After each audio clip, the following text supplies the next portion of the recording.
Ini adalah penjara terburuk yang ada di Suriah, dan bangunan ini menjadi tempat paling menakutkan di saat rezim Bashar Assad berkuasa. Ini adalah penjara Saidnaya.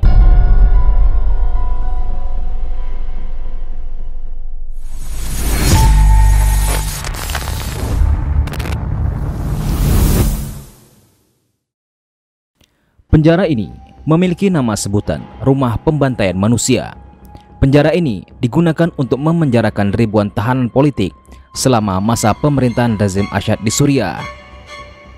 Organisasi hak asasi manusia memperkirakan pada Januari 2021 ada 30.000 tahanan dibunuh secara brutal oleh rezim Assad di Saidnaya melalui penyiksaan, penganiayaan, dan eksekusi massal sejak pecahnya perang saudara di Suriah.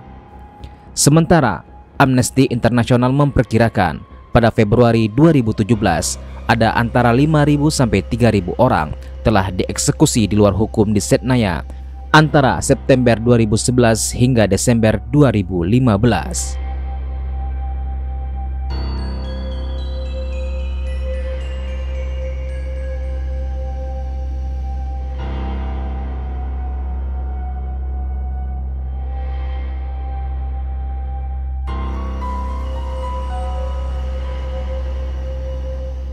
Kondisi dalam penjara Saidnaya digambarkan sangat tidak manusiawi.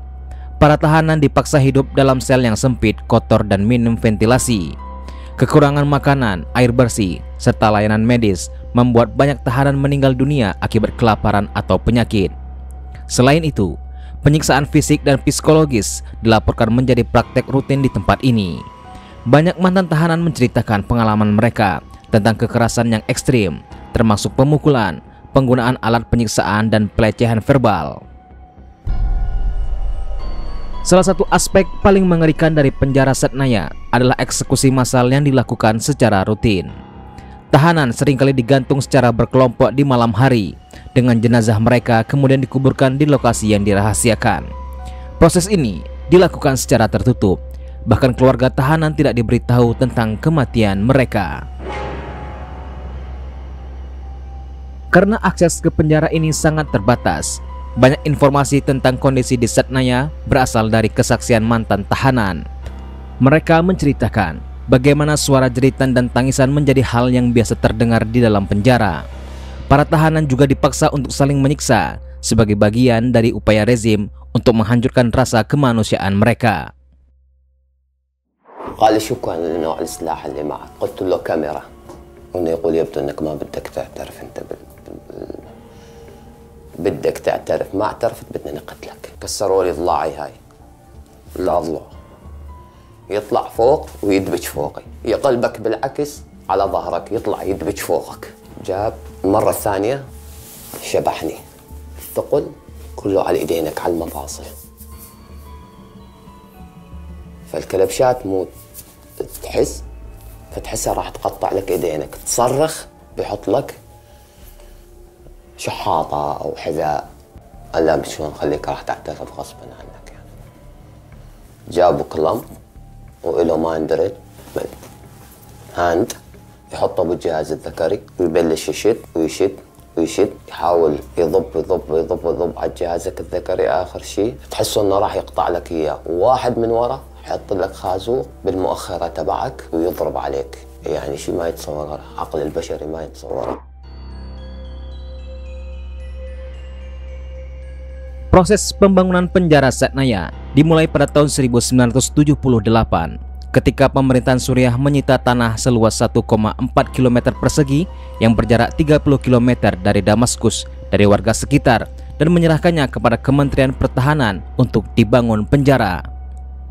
Pembangunan dimulai pada tahun 1981 dan selesai pada tahun 1986 dan tahanan pertama tiba pada tahun 1987.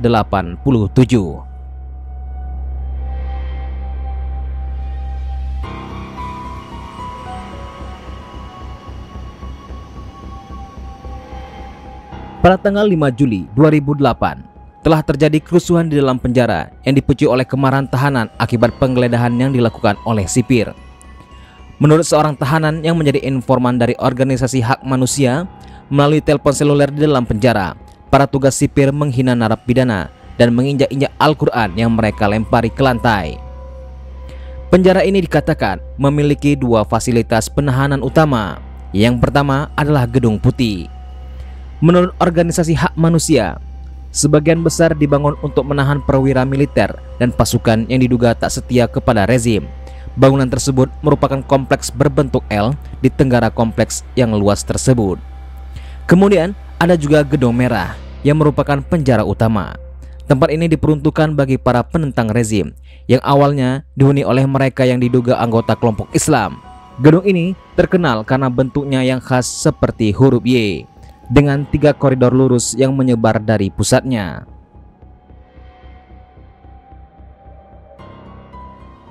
Laporan Amnesty International pada tahun 2017 yang mengutip mantan penjaga penjara tersebut menemukan bahwa setelah Perang Saudara Surya dimulai pada tahun 2011, Gedung Putih dikosongkan dari tahanan yang ada dan sebagai gantinya dipersiapkan untuk menampung mereka yang ditahan karena ikut serta dalam protes menentang rezim Presiden Bashar al-Assad.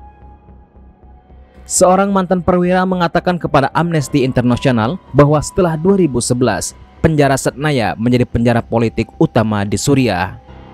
Organisasi tersebut juga mengutip kesaksian dari mantan tahanan yang mengklaim bahwa mereka yang ditahan di Gedung Merah seringkali mengalami berbagai metode penyiksaan, termasuk pemukulan parah, pemerkosaan, dan penolakan akses terhadap makanan dan obat-obatan.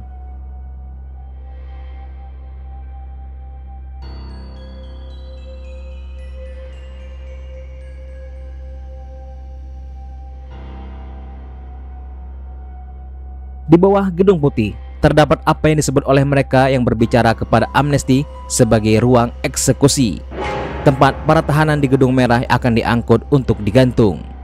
Seorang mantan penjaga mengatakan bahwa daftar orang-orang yang akan dieksekusi dari Gedung Merah akan tiba saat makan siang. Pasukan kemudian akan membawa mereka yang ditandai untuk dieksekusi ke sel tahanan bawah tanah yang terkadang dapat menampung hingga 100 orang, di mana mereka akan dipukuli.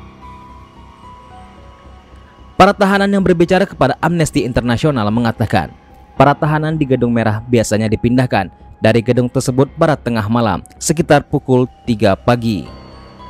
Para tahanan yang ditutup matanya kemudian digiring menuruni tangga menuju ruang eksekusi di bagian tenggara Gedung Putih sebelum digiring ke atas panggung setinggi 1 meter dengan 10 jeratan untuk digantung.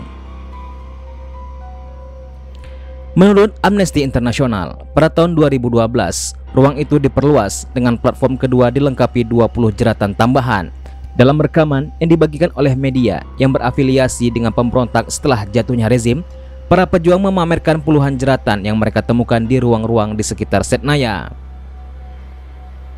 Mengutip keterangan dari beberapa narapidana yang dibebaskan, setidaknya 500 tahanan lainnya telah dieksekusi antara tahun 2018 hingga 2021.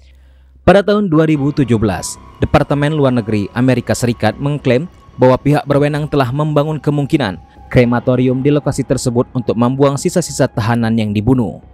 Seorang juru bicara Departemen Luar Negeri mengatakan, para penjabat membangun fasilitas itu sebagai bagian dari upaya untuk menutupi banyaknya pembunuhan massal yang terjadi di penjara Saydnaya.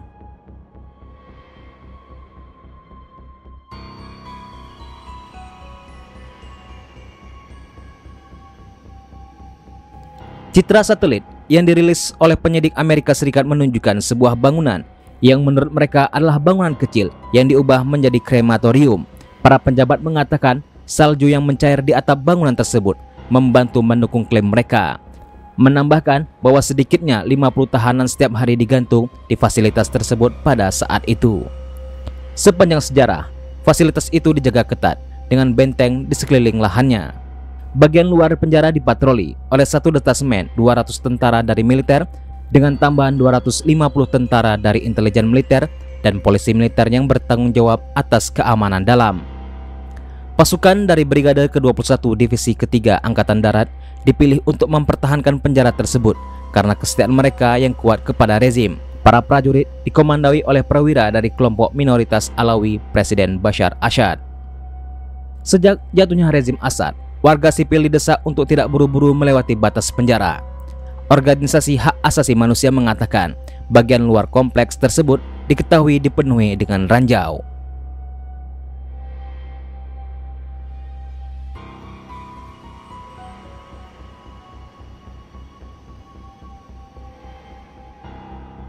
Satsnaya bukan sekedar penjara.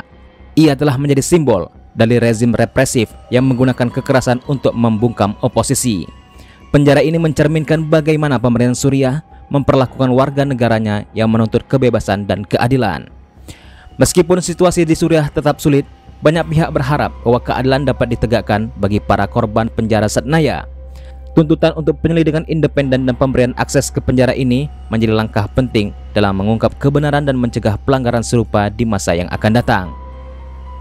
Penjara Satsnaya adalah pengingat kelam dari dampak keburukan kekuasaan tanpa pengawasan. Upaya untuk mengakhiri kekejaman ini memerlukan kerjasama global dan tekanan berkelanjutan terhadap rezim Suriah untuk menghormati hak asasi manusia. Sampai di sini dulu perjumpaan kita. Nantikan video-video kami selanjutnya.